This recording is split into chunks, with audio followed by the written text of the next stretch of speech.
sangre toda verterla a tus pies, para poderte demostrar que más no puedo amar, y entonces morir después. Y sin embargo tus ojos azules, azul que tienen el cielo y el mar, viven cerrados para mí al ver que estoy aquí perdido en mi soledad. Sombras nada más acariciando mis manos, sombras nada más en el temblor de mi voz.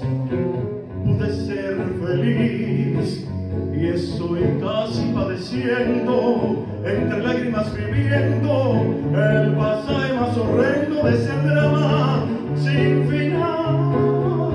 Sombras nada más acariciando mis manos, sombras nada más en el temblor de mi voz.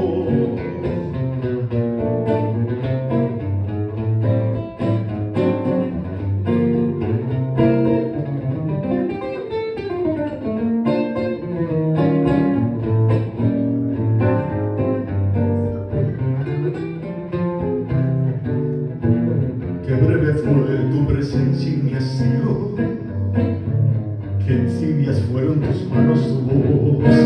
Como luciérnaga tu luz llegó y disipó las sombras de mi rincón, y me quedé como un duende temblando sin el azul de tus ojos de mar, que se han cerrado para mí al ver que estoy aquí perdido en mi soledad.